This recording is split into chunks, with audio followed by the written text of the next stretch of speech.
में भी यह पाते हैं कि परमेश्वर को सर्वज्ञ के रूप में परिभाषित किया गया है, किंतु ब्रह्मा तथा शिव जैसे सर्वश्रेष्ठ उन्नत जीवात्माओं के विषय में भी नहीं किया गया है। केवल विष्णु भगवान या श्री कृष्ण के ही प्रत्येक वस्तु जानते हैं। हम यह भी पूछ सकते हैं कि यदि भगवान अपना शरीर नहीं बदलते तो वे अवतार के रूप में क्यों आते हैं? इस प्रश्न को लेकर दार्शनिकों में काफी मतभेद है। कुछ का कहना है कि जब श्री कृष्ण अवतरित होते हैं तो वे भौतिक शरीर धारण करते हैं, किंतु ऐसा नहीं होता। यदि उन्होंने अपनी भांति भौतिक शरीर धारण किया होता तो उन्हें भी स्मरण न रह पाता, क्योंकि विस्मृति तो भौतिक शरीर के कारण है। वास्तविक निष्कर्ष तो यह है कि वह अपना शरीर नहीं बदलते। ईश्वर सर्वशक्तिमान कहे जाते हैं और उपयुक्त श्लोक में उनकी सर्वशक्तिमत्ता की व्याख्या की गई है। श्री कृष्ण जन्म नहीं लेते और वे शाश्वत हैं। इसी प्रकार जीव आत्मा भी जन्म नहीं लेता और वह भी शाश्वत है। जन्म केवल शरीर का होता है, जिसके साथ जीव आत्मा अपनी पहचान स्थापित कर लेता है। इस श्लोक में यही बताया भगवान ने कि हे अर्जुन, पुरुषोत्तम भगवान मतलब वो भगवान सर्वज्ञ है। भगवान सबसे बड़े हैं, मतलब सर्वज्ञ का मतलब है सारा ज्ञान या सब जानते हैं या हर जगह प्रकट रहते हैं।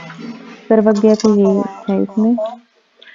और भगवान कृष्ण ही परमेश्वर है। केवल विष्णु या कृष्ण भगवान ये वस्तु जानते हैं कि वे मतलब न शरीर नहीं बदलते, जो लेकिन उन्हें अवतार लेना पड़ता है इस युग में। जैसे वो कभी वराह रूप में आते हैं, कभी मत्स्य अवतार लेते हैं, ऐसे बहुत सारे अवतार लेते हैं, लेकिन भौतिक शरीर धारण करते हैं। किंतु जो मायावादी लोग बोलते हैं इसमें कि वो कैसे भगवान है, भगवान का तो कोई जन्म नहीं होता, वो तो अजन्मा, मतलब तो वो ऐसे नॉर्मल आदमी की तरह क्यों जन्म लेते हैं। लेकिन भगवान और हमारे में यही अंतर है कि हम अपनी मतलब पुरानी बातें भूल जाते हैं और भगवान जन्म जन्म तक ये सारी बातें याद रखते हैं। ईश्वर सर्वशक्तिमान कहे जाते हैं, क्योंकि वो सबसे अधिक शक्तिशाली और सर्वशक्तिमान है। कृष्ण जन्म नहीं लेते और वो शाश्वत है, और जीव भी जन्म नहीं लेता, लेकिन हमने अपनी पहचान है ना शरीर से कर रखी है। यानी हम भी भगवान की तरह ही है। भगवान भी जन्म नहीं लेते और आत्मा भी, जो हम जीव हैं, लेकिन हमने अपनी पहचान शरीर से कर रखी है, इसलिए हम अपने को शरीर मानते हैं और आत्मा को नहीं जानते। श्रीमद् भगवत गीता के आरंभ में ही द्वितीय अध्याय में श्री कृष्ण व्याख्या करते हैं कि जिसे हम जन्म तथा मृत्यु कहते हैं वह शरीर के कारण है। जो हमें अपने आध्यात्मिक शरीर में पुण्य प्राप्ति हो जाती है, हम जन्म मृत्यु के कलमश से बाहर निकल आते हैं। जो ही हम गुणात्मक रूप से श्री कृष्ण जैसे होते हैं। कृष्ण भावना अमृत की सारी प्रक्रिया यही है। आपने यदि सच्चिदानंद आध्यात्मिक शरीर की पुण्य प्राप्ति, वह शरीर सतत शाश्वत चित ज्ञानमय और आनंदमय है। यह भौतिक शरीर न तो सत है, न चित है, न ही इसमें आनंद है। यह तो मत्य है, जबकि शरीर में रहने वाला व्यक्ति अमर है। यह ज्ञान से भी भरा हुआ है और अज्ञानी तथा नश्वर होने के कारण कष्टों से युक्त है। हम भौतिक शरीर के कारण घोर ताप, घोर शीत का अनुभव करते हैं, किंतु जो ही हम आध्यात्मिक शरीर पुण्य प्राप्त हो जाता है, हमें ऐसे द्वंद्व प्रभावित नहीं करते। भौतिक शरीर के भीतर रहते हुए ऐसे भी कुछ योगी हैं जो ताप और तथा शीत जैसे द्वंद्वों को प्रभावित नहीं होते।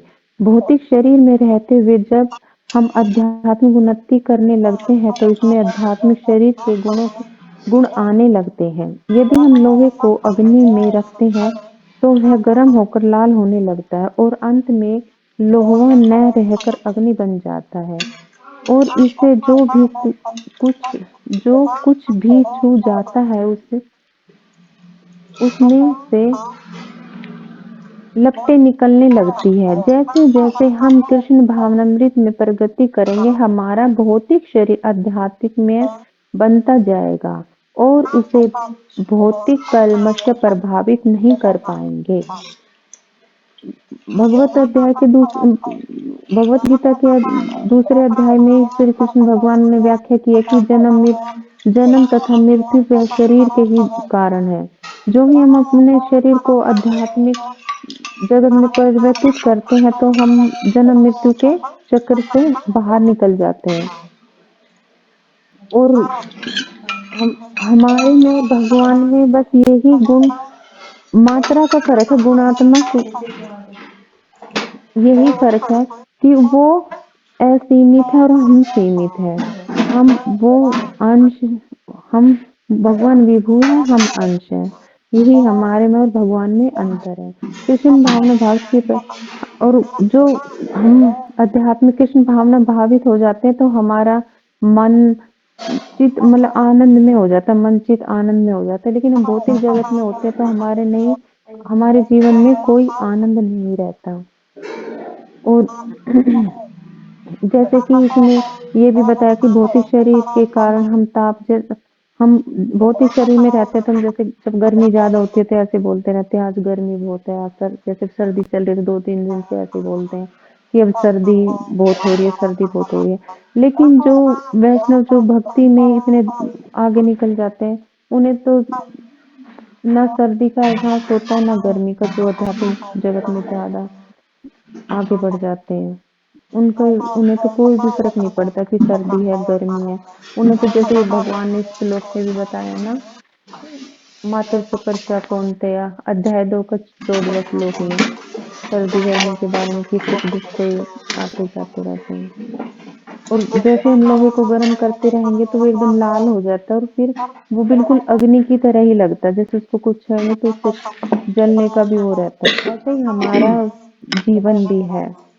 इसमें उदाहरण देके जैसे समझाया प्रभुपाद जी ने कि जो कृष्ण भावना भावित में प्रकृति कर लेते हैं आध्यात्मिक जगत में उसका जीवन एकदम साफ सुथरा हो जाता है। जो भौतिक जगत में हमारे दुख होते हैं वो सब कलमश आध्यात्मिक जगत जुड़ने के बाद वो कलमश समाप्त हो जाते हैं। श्री कृष्ण के जन्म प्रकट्य तथा तिरोधान की तुलना सूर्य के उदय होने तथा अस्त होने से की जाती है। प्रातः काल ऐसा प्रतीत होता है मानो सूर्य पूर्वी क्षितिज से जन्म ले रहा हो, किंतु वास्तव में ऐसा नहीं। सूर्य न तो उदय होता है न अस्त, वह अपनी ही स्थिति में रहता है। उदय तथा अस्त सभी प्रक्रियाएं पृथ्वी के भ्रमण के कारण है। इसी प्रकार वैदिक साहित्य में श्री कृष्ण के प्रकट तथा तिरोधान का निर्धारण कार्यक्रम किया हुआ है। श्री कृष्ण का प्रकट सूर्य जैसा ही है। सूर्य का उदय तथा अस्त होना प्रतिक्षण चलता रहता है। संसार में कई लोग सूर्योदय देखते हैं तो कई अस्त। ऐसा नहीं है कि किसी एक बिंदु पर श्री कृष्ण का जन्म होता है और दूसरे बिंदु पर उसका तिरोधान होता है। वे सदैव कहीं न कहीं रहते हैं किंतु वे आते जाते प्रतीत होते हैं। श्री कृष्ण अनेक ब्रह्मांडों में प्रकट होते हैं तथा अंतर्ध्यान होते रहते हैं। हमें केवल इसी एक ब्रह्मांड का अनुभव है, किंतु वैदिक साहित्य से हमें पता चलता है कि ब्रह्मांड परमेश्वर के अनंत आविर्भावों का अंश मात्र है। भगवान के जन्म की तुलना सूर्य से की गई है प्रकट्य की। जैसे सूर्य उदय होता है, कहीं पे उदय होता है कहीं पे अस्त होता है। जैसे कि हमारे यहाँ पे दिल्ली में सूर्य उदय सुबह होता है, जैसे दिन रहती है और वहाँ पे अमेरिका में रात होती है। तो इसका मतलब ये नहीं है कि भगवान का भी जन्म मृत्यु होती है, वो अभी यहाँ जन्मे हैं, अभी वहाँ। जैसे हम सूर्य को नहीं देख पाते, सूर्य ऐसे होने के बाद लेकिन वो होता है, तो ऐसे ही भगवान है, उनका जन्म हमेशा रहता है, वो प्रकट होते हैं और मतलब ऐसे छुप जाते हैं, लेकिन वो हमेशा इस ब्रह्मांड में बने रहते हैं और ऐसे बहुत से ब्रह्मांड है भगवान के, परमेश्वर के, जिसमें वो आविर्भाव को अंश मात्र है।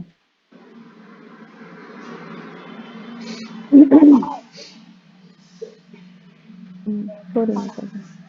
यद्यपि श्री कृष्ण परमेश्वर है तथा अजन्मा एवं परिवर्तनशील है, किंतु वे अपने आद्यम चिन्मय रूप में प्रकट होते हैं। एक शब्द आता है प्रकृति। श्रीमद् भगवत गीता के सतम अध्याय में कहा गया है कि प्रकृति के अनेक प्रकार हैं। इसमें से 3 मौलिक श्रेणियों में विभाजित किया गया है: बहिरंग प्रकृति, अंतरंग प्रकृति तथा तटस्थ प्रकृति।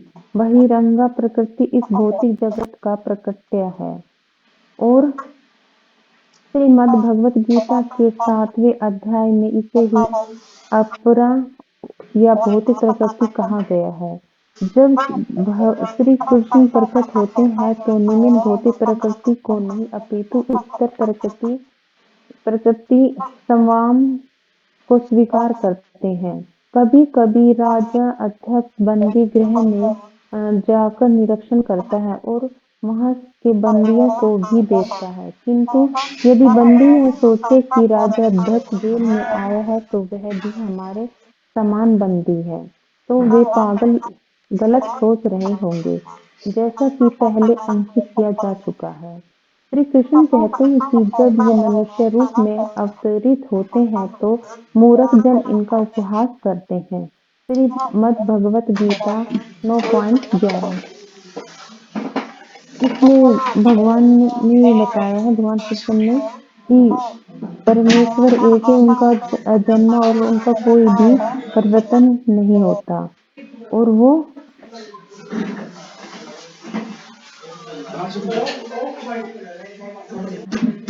अधम चिन्ह प्रकट मल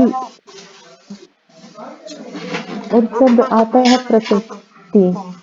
प्रकृति जैसे 3 तरह की इसमें बताई गई है: बहिरंगा और अंतरंगा और तटस्था। जब इस भौतिक जगत का निर्माण होता है तो बहिरंगा से होता है, और जैसे इसमें उदाहरण भी दिया गया है कि जेलर का, जैसे बहुत से कैदी होते हैं और राजा उनको देखने के लिए आता है, तो कैदी ये सोचते हैं कि ये भी अपराधी है, इसीलिए ये जेल में आया है, लेकिन वो अपराधी नहीं है, वो निरीक्षण करने के लिए आया है।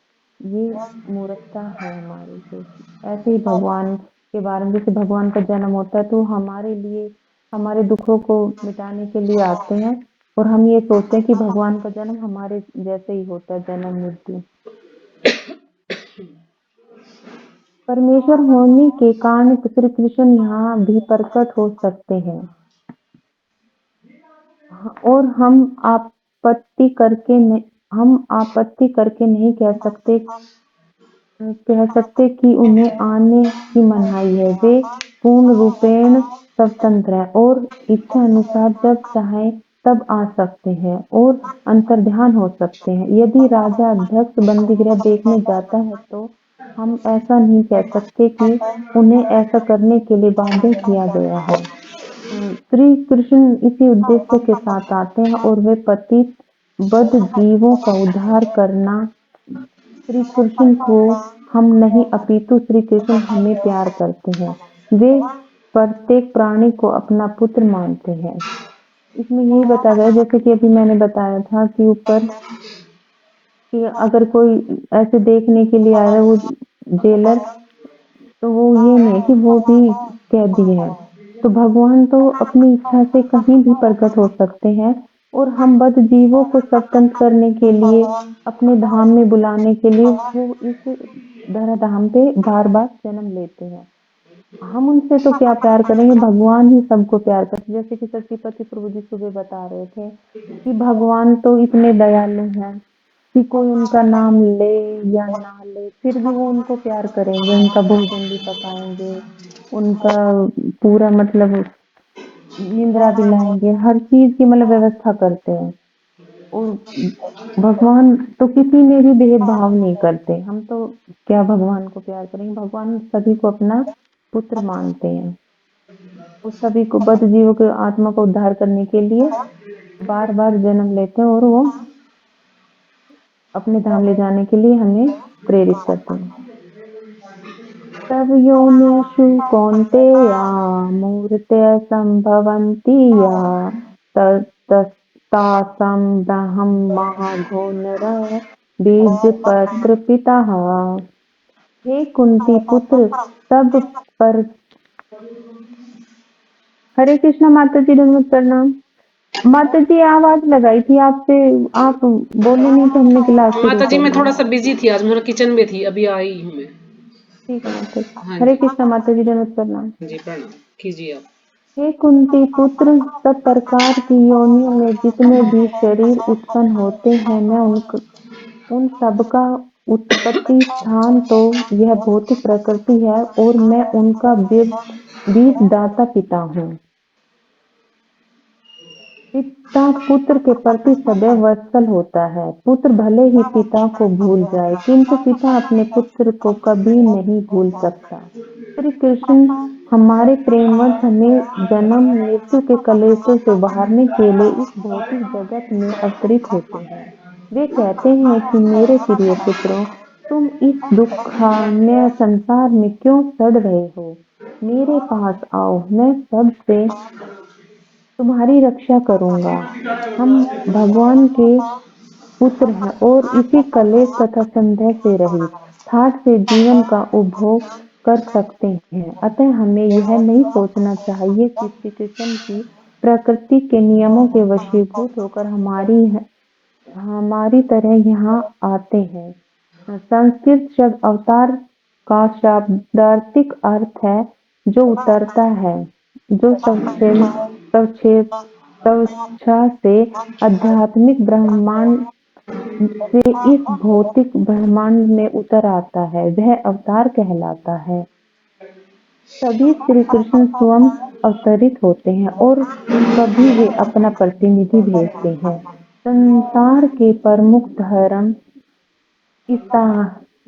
ईसाई, हिंदू, बौद्ध तथा मुस्लिम किसी न किसी परम सत्ताधीश या पुरुष को ईश्वर के धाम से अवतरित होते मानते हैं। ईसाई धर्म में ईसा मसीह ने स्वयं को ईश्वर का पुत्र घोषित किया है और बद्ध जीवों के उद्धार हेतु ईश्वर के धाम से आने का दावा किया है। श्रीमद्भगवत गीता के अनुयायी होने के कारण इस दावे को सत्य मानते हैं। अतः मूल रूप से इसमें कोई भेद नहीं है।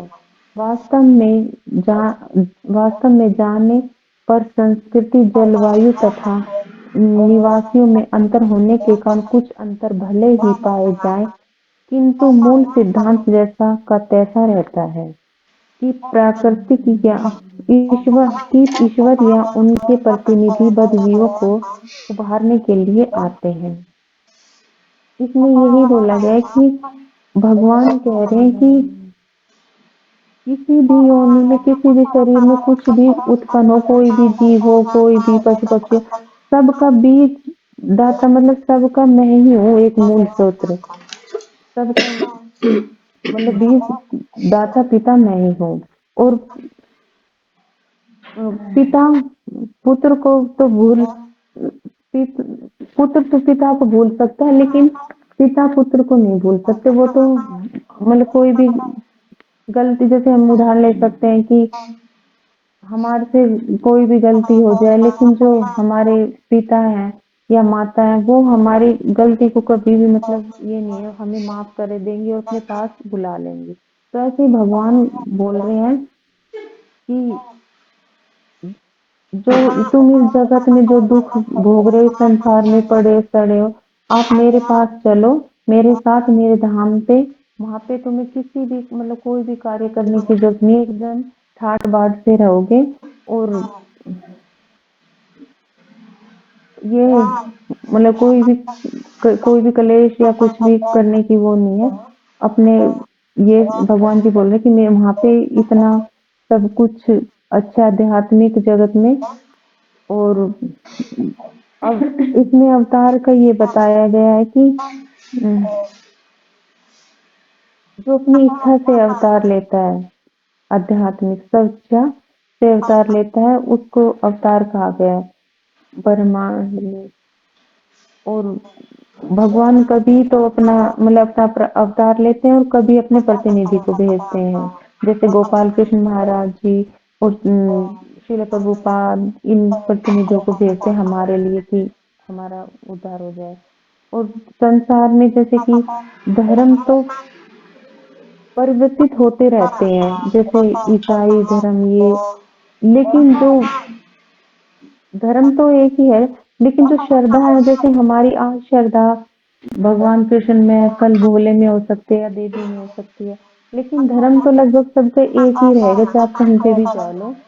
और थोड़ा बहुत इसमें फर्क आ जाएगा कि जलवायु के हिसाब से कहीं पे वैसे, लेकिन धर्म नहीं चेंज होता और श्रद्धा हमारी चेंज होती रहती है। और हमारा धर्म सिर्फ यही है कि हम भगवान की सेवा करें। जीव का यही स्वरूप है कि वो भगवान की सेवा करें। यदा यदा हि धर्मस्य ग्लानिर्भवति भारत अभ्युत्थानं धर्मस्य तदात्मानं सृजाम्यहम्। हे भरत के वंशज, जब जब धर्म का पतन होता है और अधर्म का उत्थान होता है, तब तब मैं स्वयं अवतरित होता हूँ। श्रीमद् भगवत गीता 4.7। ईश्वर अत्यंत दयालु है। वे हमारे कष्टों का अंत होते देखना चाहते हैं, किंतु हम उन कष्टों के साथ समझौता करने का प्रयास करते हैं। चूंकि हम परमेश्वर के अंश हैं, अतः हम इन कष्टों के लिए नहीं बनाए गए हैं, किंतु किसी न किसी तरह हमने स्वेच्छा से इन्हें स्वीकार कर लिया है। कष्ट तीन प्रकार के होते हैं: शरीर तथा मन से उत्पन्न, सभी जीवों अन्य जीवों से उत्पन्न तथा प्राकृतिक आपदाओं से उत्पन्न। हम इन तीनों प्रकार के कष्टों से या इन तीनों में से किसी न किसी एक से पीड़ित रहते हैं। हम इन कष्टों का हल निकालने का सदैव प्रयत्न करते रहते हैं और यह प्रयास ही हमारे जीवन संघर्ष को जन्म देता है। इसका हल हमारे छोटे से मस्तिष्क के बूते का नहीं, इसका हल तो परमेश्वर की शरण ग्रहण करने पर ही प्राप्त हो सकता है।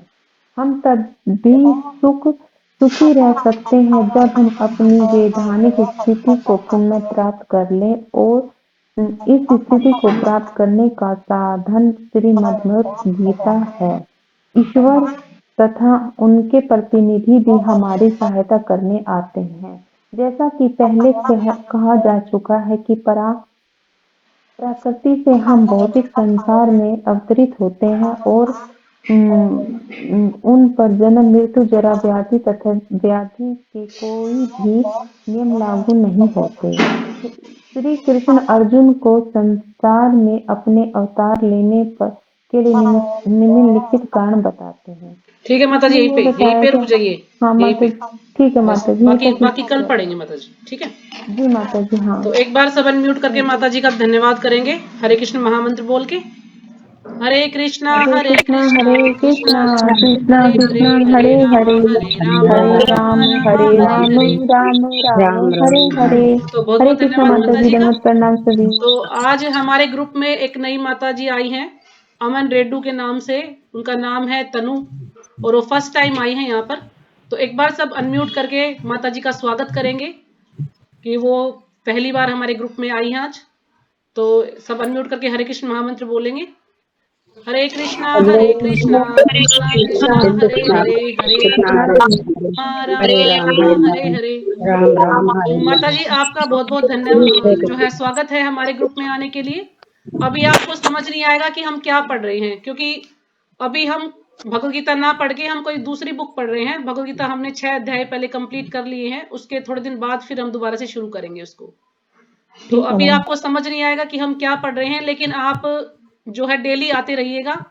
इसको ये मत सोचना कि मुझे समझ नहीं आया तो मैं नहीं जाऊं। आप डेली आना, आप जैसे जैसे आएंगे धीरे धीरे आपको समझ आने लग जाएगा। और कल से मैं पीडीएफ भेज दूंगी ग्रुप में कि हम क्या पढ़ रहे हैं। जिसके पास बुक नहीं है ना, तो वो उसमें से देख देख के पढ़ सकता है पीडीएफ से। तो एक बार जो भी माता जी ने पढ़ा है मैं इसको थोड़ा सा समझा देती हूँ, अगर किसी को समझ में ना आया हो तो। तो हम पढ़ रहे हैं राज विद्या की बुक। ये जो है प्रपात जी की लिखी हुई छोटी सी बुक है। इसमें भगवद गीता के कुछ चुनिंदा जो श्लोक हैं, जो कुछ कुछ मेन जो महत्वपूर्ण श्लोक हैं वो दिए गए हैं। तो उसी के अनुसार इसमें चैप्टर दिए गए हैं। तो अभी हम पढ़ रहे हैं 6ठा अध्याय इसका, कृष्ण के प्राकट्य तथा कार्यों का ज्ञान। कृष्ण के जन्म के बारे में और उनके जो लीलाएं हैं, उनके जो कार्य उन्होंने किए हैं उसके बारे में इसमें बताया गया है। तो कल हमने पढ़ा था इसमें कि हमारे भीतर प्रकृति की 2 शक्तियां कार्य कर रही हैं। तो 2 शक्तियां कौन सी हैं वो जो कार्य कर रही हैं? एक परा प्रकृति और एक अपरा प्रकृति। तो परा प्रकृति क्या है? वो आध्यात्मिक है, और अपरा प्रकृति वो निकृष्ट है।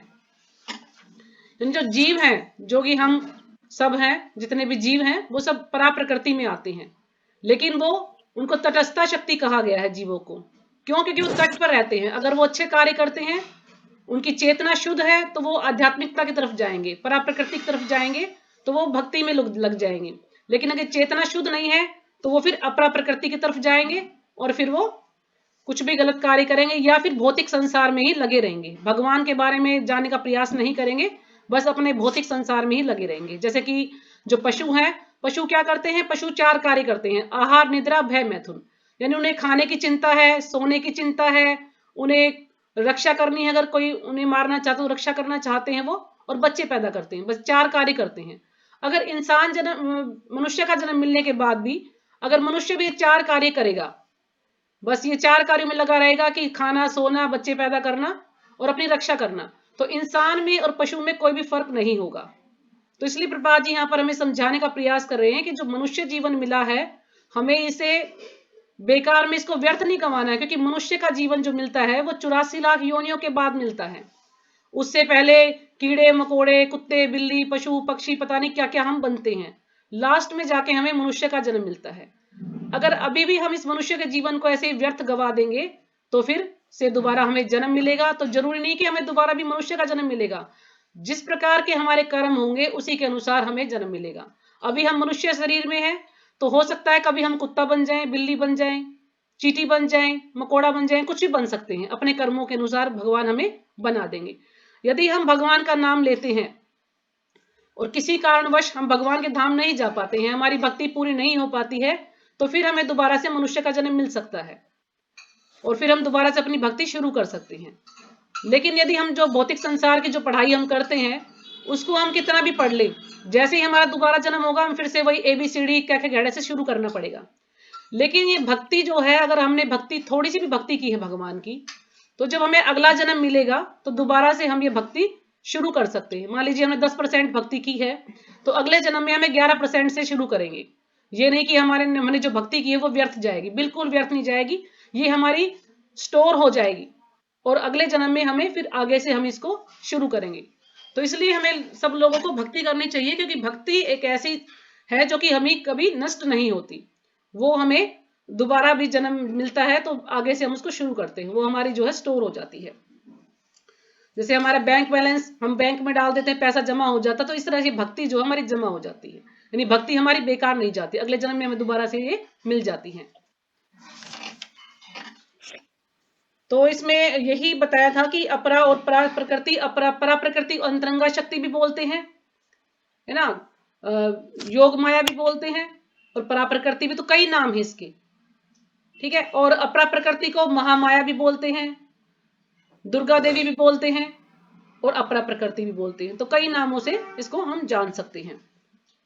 लेकिन ये निकृष्ट होती है, यानी ये जो है जीवों को भौतिक संसार में फंसाए रखती है। उनको प्रलोभन देकर, उन्हें कुछ ना कुछ लालच देकर, उन्हें ऐसा दिखाती है कि तुम जो है ठीक है इस भौतिक संसार में ही रहो। लेकिन जो अंतरंगा शक्ति है वो जीवों को भगवान की तरफ ले जाने में उनकी मदद करती है, कि भगवान की तरफ जाए, हम भगवान की भक्ति करें और अपना उद्धार करें। और जब हमारी भक्ति इस लेवल की हो जाती है, हम बिल्कुल तन मन धन से अनन्य भक्ति के लेवल पर आ जाते हैं, तो फिर हम भगवान के धाम जा सकते हैं। जब हम भगवान के धाम चले जाएंगे तो दोबारा हमें कभी जन्म नहीं लेना पड़ेगा। लेकिन हम भगवान के धाम नहीं जाएंगे तो हमें बार बार जन्म मृत्यु के चक्र में हम लगे रहेंगे। तो कल वैसे तो माता जी ने समझा दिया था, लेकिन अभी थोड़े एक दो नए भक्त हैं इसलिए मैं इसको थोड़ा सा रिपीट कर रही हूँ। तो कल हमने किया था, भगवान यहाँ पर कह रहे कि यद्यपि मैं अजन्मा हूं और मेरा दिव्य शरीर कभी नष्ट नहीं होता, और यद्यपि मैं सभी चेतन जीवों का स्वामी हूं, फिर भी मैं प्रत्येक युग में अपने आध्य दिव्य रूप में प्रकट होता हूं। तो भगवान स्वयं बता रहे हैं यहाँ पर, श्लोक संख्या है 4.6 में, कि मैं अजन्मा हूं, यानी भगवान का कभी जन्म नहीं होता। लेकिन जो मायावादी लोग हैं या जो अल्प ज्ञानी है, जिनको ज्ञान नहीं है, वो क्या कहते हैं कि भगवान का, कि कृष्ण का जन्म हुआ है तो इसलिए वो भगवान नहीं है, क्योंकि भगवान का कभी जन्म नहीं होता। जैसे जो शिव जी हैं, शिव जी का जन्म नहीं होता तो शिव जी जो है भगवान है, लेकिन कृष्ण का जन्म होता तो कृष्ण भगवान नहीं है। क्यों? क्योंकि उनको ज्ञान नहीं है, उन्होंने कभी शास्त्र नहीं पढ़े। जिन्होंने शास्त्र नहीं पढ़े तो वो ऐसा ही बोलेंगे कि कृष्ण जो है भगवान नहीं है। और कुछ आजकल के जो धूर्त लोग हैं, जो पाखंडी लोग हैं, वो अपने आप को भगवान बताते हैं कि हम भगवान हैं। लेकिन अगर हमें कभी कोई ऐसा व्यक्ति मिल जाए और वो ये कहे कि मैं भगवान हूं, तो आप उससे एक ही बात कहिएगा कि यदि आप भगवान हैं तो आप फिर विश्व रूप दिखाइएगा हमें, क्योंकि भगवान ने विराट रूप प्रकट किया था ना, विश्व रूप प्रकट किया था जब अर्जुन ने कहा था। तो उनको यही बात बोली थी कि आप हमें विराट रूप दिखाइएगा अपना, तब हम जानेंगे आप भगवान हैं। क्योंकि ऐसे लोगों से यही बोलते, या फिर आप गोवर्धन पर्वत उठा के दिखाइए, तब हम जानेंगे आप भगवान हैं। तो इस प्रकार से उन्हें हम ऐसे लोगों को इस तरह से समझा सकते हैं, क्योंकि भगवान का कभी जन्म नहीं होता, भगवान अजन्मा है। लेकिन भगवान तो प्रेमवश, जैसे जब भगवान कृष्ण के रूप में आए हैं, तो जो वासुदेव जी के पुत्र के रूप में आए, तो वासुदेव ने और उनकी पति देवकी ने काफी तपस्या की थी, तब जाके भगवान जो है उनके पुत्र रूप में आए हैं। और भगवान, ऐसा लगता है कि भगवान ने जन्म लिया है, बाकी भगवान ऐसे जन्म नहीं लेते। भगवान तो अवतार लेते हैं, और भगवान के जितने भी अवतार हैं ये सब जो है सच्चिदानंद है, यानी सब में सच्चित आनंद। यानी भगवान के जो वो ऐसे हमारे जैसे शरीर नहीं है भगवान की। अब जो आत्मा है वो भी सच्चिदानंद है, यानी सच्चित आनंद से बना है, संपूर्ण ज्ञान है उसके अंदर, वो शाश्वत है और संपूर्ण आनंद है, हमेशा आनंद में रहते हैं भगवान। तो इसी प्रकार से जो जीव है वो भी आनंद में रह सकता है, क्योंकि जो आत्मा है वो सच्चिदानंद है। लेकिन हमने जो ये जो शरीर हमारे ऊपर, ये आत्मा के ऊपर हमने जो आवरण ढक रखा है इससे, तो हम इससे भूल जाते हैं, हम भगवान के बारे में हमें कुछ याद नहीं रहता। क्यों? क्योंकि ये जो शरीर है, हम इसी को सब कुछ समझ लेते हैं, सोचते नहीं ये शरीर ही सब कुछ है, आत्मा को तो हम जानते ही नहीं है। लेकिन जिन लोगों ने शास्त्र पढ़े हैं, जो भक्ति से जुड़े हैं, तो उन्हें पता है कि आत्मा होती है। और जैसे ही जब इंसान की मृत्यु होती है तो आत्मा शरीर से बाहर निकल जाती है, और रह क्या जाता है ये पंच तत्व वाला शरीर, जो कि पृथ्वी जल अग्नि वायु आकाश से बना हुआ है, और जब इसको जला दिया जाता है। लेकिन आत्मा को जो है फिर दोबारा उसको शरीर मिल जाता है, अपने कर्मों के अनुसार, जैसे उसने कर्म किए हैं उसके अनुसार उसको दूसरा शरीर मिल जाता है। तो आज माता जी ने पढ़ा है यहां से, हे अर्जुन, पूर्ण पुरुषोत्तम भगवान होने के कारण मैं पूर्व काल के, वर्तमान के तथा भविष्य के समस्त घटना चक्र को जानता हूं। मैं सब जीवों को भी जानता हूं, किंतु मुझे कोई नहीं जानता। अब भगवान यहां अर्जुन को बता रहे हैं, श्लोक संख्या है 7.26 में, कि मैं सबको जानता हूं, जितने भी घटना चक्र है, जो भी सबको जानता हूं। पहले क्या था, अब क्या है, और आगे क्या होने वाला है, वर्तमान भूत भविष्य, मैं सब कुछ जानता हूं। लेकिन मुझे कोई नहीं जानता, क्योंकि भगवान को कोई नहीं जानता, भगवान सबको जानते हैं। अब जो इंसान है, इंसान हम क्या है, हमने तो परसों हमने क्या खाया था हमें ये भी याद नहीं होगा, या परसों हमने क्या पहना था हमें याद नहीं होगा, है ना। अभी हम ये पढ़ रहे हैं, थोड़ी देर बाद हम भूल जाएंगे हमने क्या पढ़ा था। क्यों? क्योंकि मनुष्य के अंदर 4 दोष पाए जाते हैं, जैसा कि हमने उस दिन चर्चा की थी कि उसके अंदर अपूर्ण इंद्रियां हैं, वो त्रुटियां करता है, उसकी धोखा देने की प्रवृत्ति होती है। तो इस प्रकार से मनुष्य के अंदर ये दोष पाए जाते हैं। तो इसलिए उसकी इंद्रिया पूर्ण है, यानी उसके अंदर इंद्रिया है नहीं कि भगवान को अच्छे से समझ पाए। लेकिन भगवान अर्जुन को बताया कि वो सब कुछ जानते हैं। भगवान जितनी भी 84 लाख योनियां, जितने भी जीव हैं, असंख्य जीव, सबको जानते हैं भगवान कि किसके मन में क्या चल रहा है, कौन व्यक्ति क्या कर रहा है, भगवान सबके बारे में जानते हैं। तो इसलिए भगवान जब अर्जुन कह रहा था कि मुझे युद्ध नहीं करना, तो उसको उन्होंने विराट रूप दिखाया था और उसको समझाया था, गीता का ज्ञान दिया था उनको, और उनको बताया था कि मैं सब कुछ जानता हूँ। तो डैडी ने उनको नमक कम है कि सब्जी में है तो देऊं।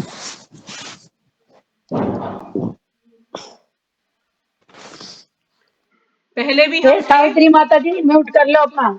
हो गया। तो भगवान अर्जुन को कह रहे कि तुम्हें कुछ याद नहीं है, लेकिन मुझे याद है।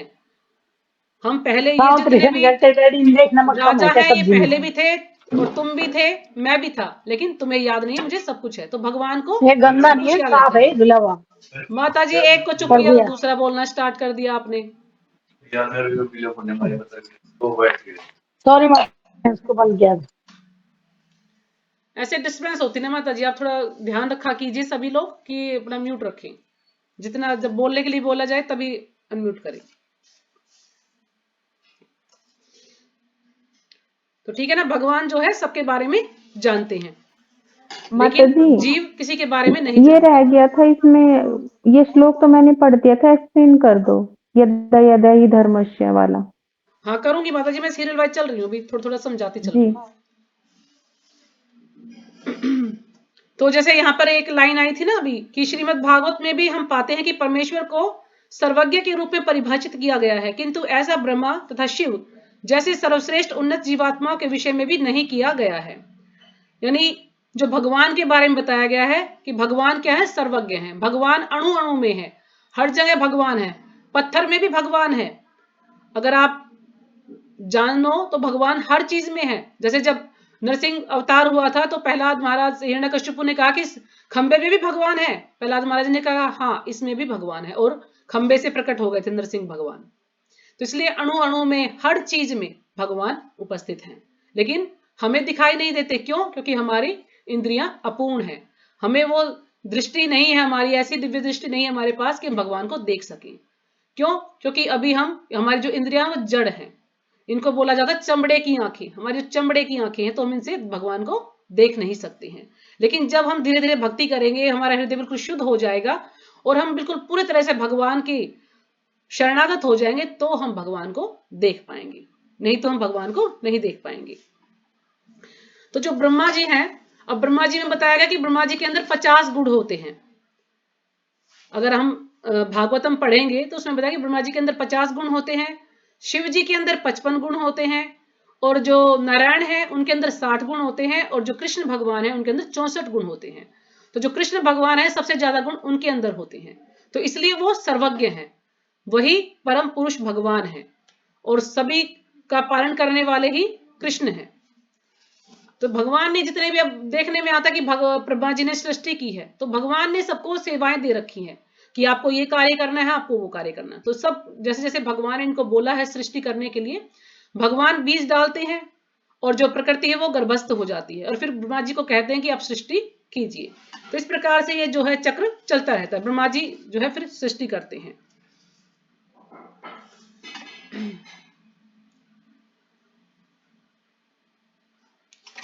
अब हम भी यह पूछ सकते हैं कि यदि भगवान अपना शरीर नहीं बदलते हैं तो वे अवतार के रूप में क्यों आते हैं, है ना? भगवान अपना शरीर नहीं बदलते तो फिर अवतार के रूप में क्यों आते हैं? भगवान चाहे कितने ही अवतार ले लें, लेकिन भगवान का जो भी कोई भी अवतार है वो भगवान के, उसके अंदर इतनी ही शक्तियां होती हैं, है ना? वो सच्चिदानंद ही होता है। ये नहीं कि भगवान ने यदि जो है अलग अलग अवतार में आए हैं तो भगवान के अंदर कुछ कमी आ गई है, या भगवान ने अपना शरीर बदल लिया है। क्योंकि भगवान का जो शरीर है वो क्या है, सच्चिदानंद है। तो भगवान किसी भी अवतार के रूप में आ सकते हैं, वो हर चीज से पूर्ण होता है। भगवान का जो रूप है वो पूर्ण होता है, वो हमारे जैसा शरीर नहीं है भगवान का, जो कि हमारा पृथ्वी जल अग्नि वायु से शरीर बना है। तो भगवान का शरीर ऐसा नहीं है। भगवान के तो पैर ऐसे कहे गए कि भगवान के पैर इतने सॉफ्ट होते हैं, इतने सॉफ्ट होते हैं कि अगर हम उंगली भी लगाएंगे तो भी उसमें वो लाल हो जाएंगे। तो भगवान का शरीर बिल्कुल आध्यात्मिक है, यानी सच्चिदानंदमय है।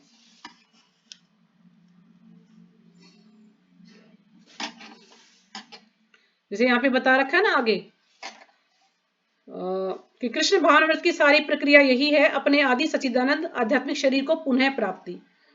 तो जो कृष्ण भावामृत है वो हमें क्या सिखाता है कि जो हमारा ये शरीर है ये तो क्या है, ये टेम्परेरी है ना, ये तो जैसे मृत्यु हो गई शरीर को जला दिया जाएगा। तो जो हमारा असली शरीर है, आत्मा का स्वरूप क्या है, उसके बारे में जानना। तो ये कृष्ण भावामृत में यदि हम जुड़ते हैं तो इससे हमें पता लगता है कि वास्तव में हमारा स्वरूप क्या है, और आत्मा का स्वरूप क्या है, सच्चिदानंद है आत्मा भी। और आत्मा का धर्म क्या है, भगवान की सेवा करना। क्योंकि आत्मा है ये तो इसके ऊपर आवरण है, एक जैसे कि कपड़ा, हम कपड़ा पहनते हैं और फिर जैसे कपड़ा पुराना हो जाता है तो हम उसको निकाल के नया खरीद लेते हैं। तो इसी प्रकार से जो ये शरीर है, इसी प्रकार से हमें मिला है अपने कर्मों के अनुसार। जैसे ही हमारी मृत्यु होगी तो आत्मा दूसरे शरीर में चली जाए, क्योंकि आत्मा की कभी मृत्यु नहीं होती है, आत्मा हमेशा अजर और अमर रहती है। तो हमें फिर से अपने शरीर को प्राप्त करना है, अपने जो है धाम में, भगवान के धाम में हमें जाना है। क्योंकि हम वहां से भगवान से कहते हैं ना झगड़ा करके हम यहाँ पर आए हैं इस भौतिक संसार में, तो हमने गलती की है, तो इस गलती को सुधारने के लिए हमें भगवान की भक्ति करनी है और फिर हमें भगवान के धाम जाना है। तो अगला पैराग्राफ है कि कृष्ण के जन्म, प्राकट्य तथा तिरोधान की तुलना सूर्य के उदय होने तथा अस्त होने से की जाती है। अब जो भगवान के जन्म की यानी प्राकट्य, भगवान का जन्म होता है ना, भगवान का तिरोधान यानी भगवान फिर अपनी लीलाएं समाप्त करके इस पृथ्वी से अपने धराधाम को वापस चले जाते हैं, अपने वैकुंठ लोक में वापस चले जाते हैं। तो इसकी तुलना सूर्य से की गई है, जैसे सूर्य उदय होता है और फिर अस्त होता है, जबकि सूर्य अलग है, लेकिन तुलना समझाने के लिए प्रभा जी ने सूर्य का उदाहरण दिया है। जैसे सूर्य उदय और अस्त होता है, इसी प्रकार से भगवान का भी प्राकट्य होता है, यानी भगवान का जन्म होता है, भगवान अवतार लेते हैं, और जैसे ही सूर्य अस्त होता है इसी प्रकार से भगवान का तिरोधान होता है, भगवान अपनी लीलाएं समाप्त करके अपने धाम चले जाते हैं। भगवान की कभी मृत्यु नहीं होती है।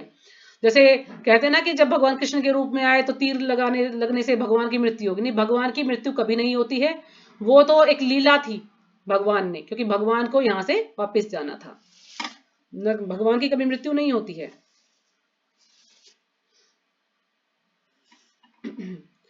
यद्यपि कृष्ण परमेश्वर तथा अजन्मा एवं अपरिवर्तनशील है, किंतु वे अपने आद्य चिन्मय रूप में प्रकट होते हैं। तो जो भगवान है, भगवान का रूप कैसा है, आद्य चिन्मय। आद्य चिन्मय का मतलब है यानी उनमें कोई विकार नहीं होता, उनमें कोई परिवर्तन नहीं होता, भगवान जैसे हैं वैसे ही रहते हैं। यानी वो कितने ही अवतार ले लें उनमें कोई भी परिवर्तन नहीं होगा। जितने भी उनके अवतार हैं वो सब अपने आप में पूर्ण है, क्योंकि वो भगवान से ही आए हैं, भगवान के स्वांश अवतार हैं, वो सारे भगवान के ही विस्तार हैं। तो इसलिए उनमें भी इतनी ही शक्तियां होती जितनी भगवान में होती हैं।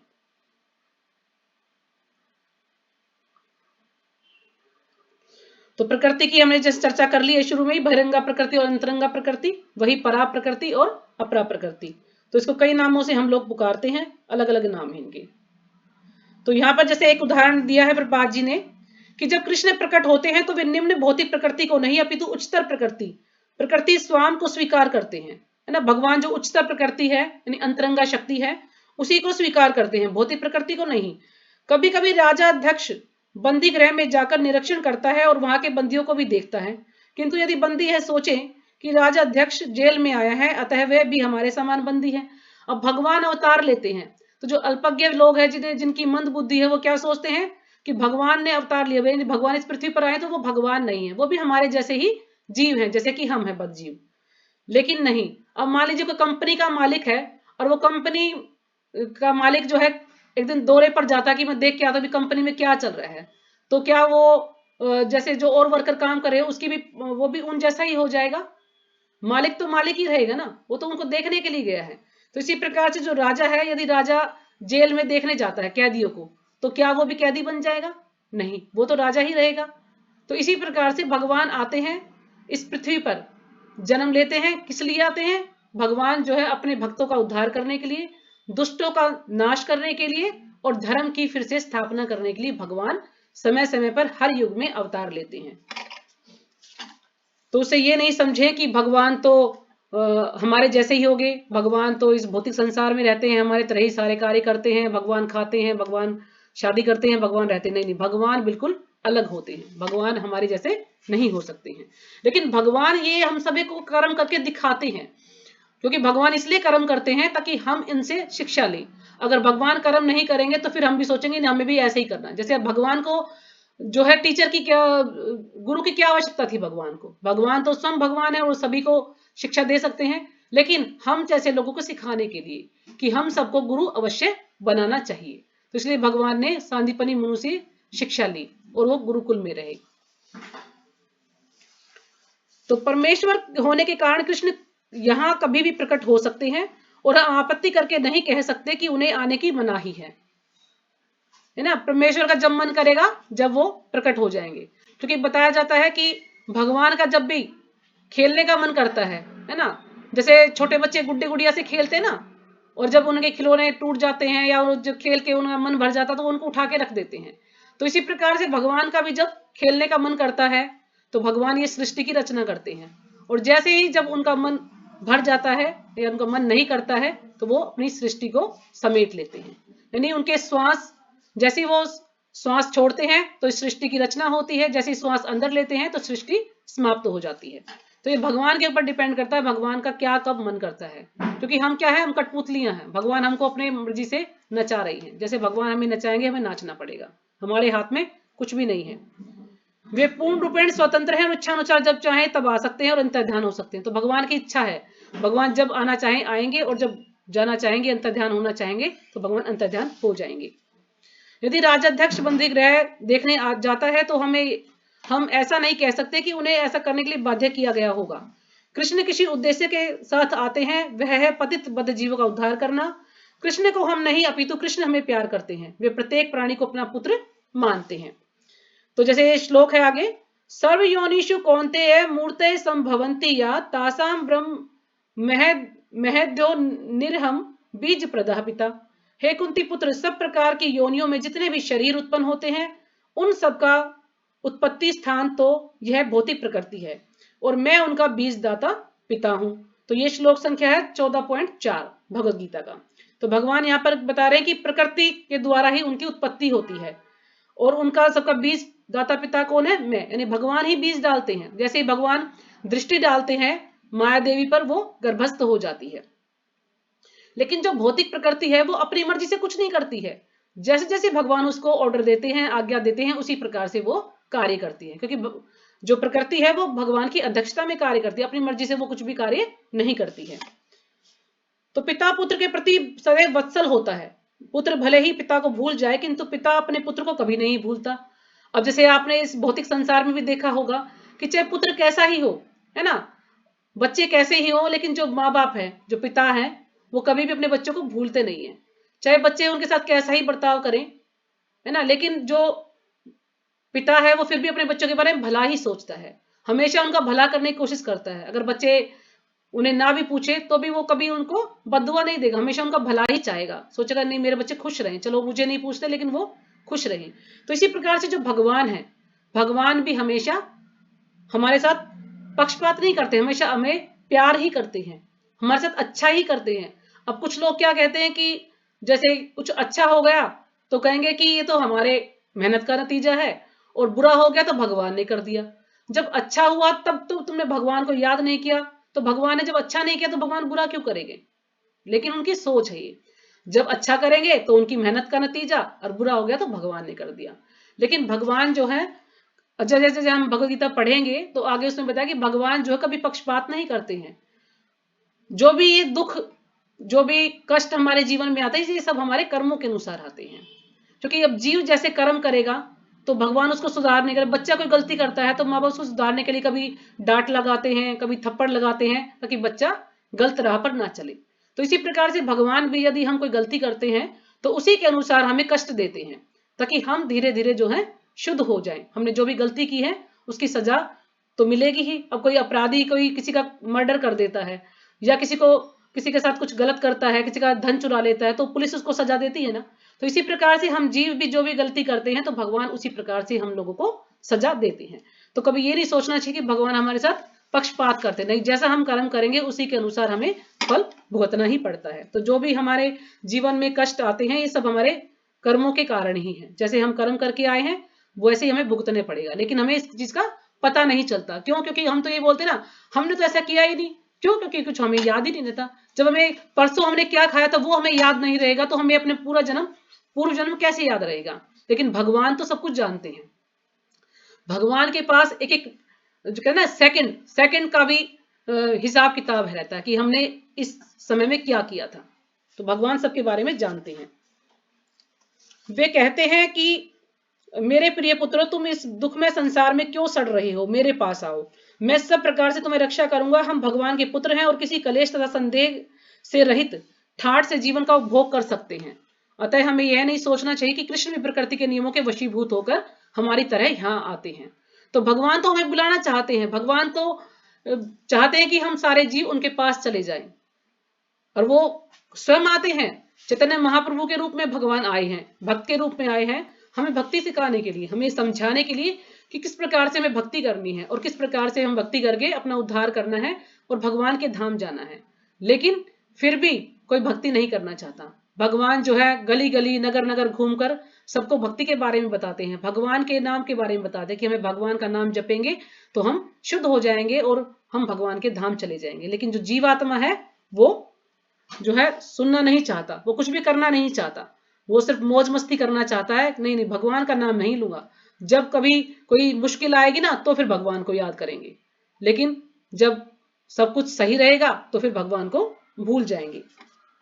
तो भगवान तो कहते हैं कि तुम क्यों इस दुख में संसार में सड़ रही हो, तुम मेरे पास क्यों नहीं आ रहे हो। लेकिन जीवात्मा नहीं समझता है। तो अगला श्लोक था जैसे कि यदा यदा ही धर्मस्य ग्लानिर्भवति भारत अभ्युत्थानम धर्मस्य तदात्मानं सृजाम्यहम्। हे भरत के वंशज, जब जब धर्म का पतन होता है और अधर्म का उत्थान होता है तब तब मैं स्वयं अवतरित होता हूं। तो भगवान जो है जैसे जैसे धर्म का पतन होगा और अधर्म का उत्थान होता है तो भगवान हर युग में अवतरित होते हैं, क्योंकि भगवान आते हैं अपने भक्तों का उद्धार करने के लिए और जो भी दुष्ट हैं उनका विनाश करने के लिए, और जो धर्म है धर्म की फिर से स्थापना करने के लिए। तो यहां पर बता रहे हैं इसमें कि चूंकि हम परमेश्वर के अंश हैं अतः हम इन कष्टों के लिए नहीं बनाए गए हैं, है ना। भगवान के अंश हैं सभी, तो कष्टों के लिए नहीं बनाए गए हैं, किंतु किसी न किसी तरह हमने स्वेच्छा से इन्हें स्वीकार कर लिया है। कष्ट तीन तरह के होते हैं। तो हमारे जीवन में भौतिक संसार में तीन तरह के कष्ट हैं। कौन कौन से कष्ट हैं वो? आदि दैविक, आदि भौतिक और आदि आध्यात्मिक। तो जो आदि दैविक कष्ट है वो है देवताओं से जो हमें कष्ट मिलते हैं। मान लीजिए बाढ़ आ गई, सूखा पड़ गया, है ना। तो इस प्रकार से कुछ ना कुछ भौतिक आपदाएं, प्राकृतिक आपदाएं हमारे जीवन में आती हैं। तो ये है हमारे आदि दैविक कष्ट। फिर है आदि आध्यात्मिक कष्ट। अब आदि आध्यात्मिक कष्ट कौन से हैं? जो कि हमें शरीर से और मन से मिलते हैं। यानी हमारा मन, हमारे पास सब कुछ होगा लेकिन फिर भी हमारा मन बेचैन रहता है, दुखी रहता है। तो ये है आदि आध्यात्मिक कष्ट। और दूसरा है शरीर के द्वारा। मान लीजिए हमारे हाथ में चोट लग जाए, पैर में चोट लग जाए तो कितना हमें दर्द होता है, तो उससे जो हमें कष्ट मिलता है वो है आध्यात्मिक कष्ट। फिर तीसरा है आदि भौतिक कष्ट। आदि भौतिक कष्ट यानी जो हमारे दूसरे जीवों से हमें मिलते हैं, यानी मच्छर हमें काटते हैं, है ना, या कुत्ता काट लेता है, या कोई और जीव हमें परेशान करता है, या कोई पड़ोसी हमें परेशान करता है। जो दूसरे लोगों से हमें जो कष्ट मिलते हैं वो है आदि भौतिक कष्ट। तो इस प्रकार से इस भौतिक संसार में हमें तीन कष्टों को सहन करना पड़ता है। लेकिन यदि हम भगवान की भक्ति में जुड़ जाते हैं तो इन तीनों कष्टों से हमारी रक्षा हो सकती है। हम इन तीनों कष्टों से बच सकते हैं यदि हम भगवान का तन मन धन से नाम लेते हैं। तो आगे प्रभा जी हमें समझा रहे हैं कि हम तभी सुखी रह सकते हैं जब हम अपनी वैधानिक स्थिति को पुनः प्राप्त कर ले, और इस स्थिति को प्राप्त करने का साधन भगवद गीता है। तो हमारी वैधानिक स्थिति क्या है? यानी हमारा स्वरूप क्या है? हम आत्मा है, ये शरीर नहीं है। तो ये हमारी वैधानिक स्थिति है। और फिर आत्मा का कार्य क्या है? भगवान के साथ संबंध जोड़ना, भगवान के साथ जुड़ना, भगवान की सेवा करना। तो ये जब हमारे समझ में आ जाता है, और ये हमें समझ में कैसे आएगा? भगवद गीता पढ़ने से। तो भगवद गीता क्या है? एक साधन है हमारा, ताकि हम इसको पढ़ के और अपना उद्धार कर सकते हैं। तो ईश्वर तथा उनके प्रतिनिधि भी हमारी सहायता करने आते हैं। जैसा कि पहले कहा जा चुका है कि वे परा प्रकृति से इस भौतिक संसार में अवतरित होते हैं और उन पर जन्म, मृत्यु, जरा या तथा व्याधि कोई भी नियम लागू नहीं होते हैं। तो भगवान पर जरा जन्म मृत्यु जरा व्याधि कोई भी नियम लागू नहीं होता, ना भगवान का जन्म होता है, ना भगवान की मृत्यु होती है, ना भगवान को कोई रोग होता है, ना ही भगवान को बुढ़ापा आता है। भगवान हम जीवों की तरह से नहीं है, जैसे कि हम हैं तो हम क्या है, हमें हमारा जन्म भी होगा, हमारी मृत्यु भी होगी, और फिर हम बूढ़े भी हो जाएंगे, और फिर हमारे जो है हमें बीमारियां भी हो जाती हैं। लेकिन भगवान का शरीर ऐसा नहीं है, वो चिन्मय शरीर है, सच्चिदानंद शरीर है, उसमें कोई भी विकार नहीं आता, कोई भी परिवर्तन नहीं आता है। तो ठीक है, यहीं पे हम विराम करते हैं, आगे इससे आगे पढ़ेंगे। थोड़ा समय ज्यादा हो गया है तो उसके लिए क्षमा करना, क्योंकि थोड़ा सा नए लोग आए थे तो इसलिए मुझे थोड़ा सा समय ज्यादा लेना पड़ा। हरे कृष्णा माता जी, धन्यवाद हाँ प्रणाम, जी, हरे बहुत बहुत कृष्णा। धन्यवाद माता जी जो आपने और अच्छे से समझा दिया। हरे कृष्णा माता जी, हाँ धन्यवाद जी, हरे प्रणाम। कृष्णा। तो तो ये आज सभी माता जी का धन्यवाद करेंगे हरे कृष्णा महामंत्र बोलकर। हरे कृष्णा कृष्णा कृष्णा हरे हरे, हरे राम राम हरे हरे। हरे कृष्णा माता जी, नमस्कार। हाँ जी, वंशा प्रणाम माता जी, आप सभी का बहुत बहुत कृपा धन्यवाद। सिंधु वे विजय भेद पतितानां पावनेभ्यो वैष्णवेभ्यो नमः। सभी का बहुत बहुत नमो धन्यवाद। नमः।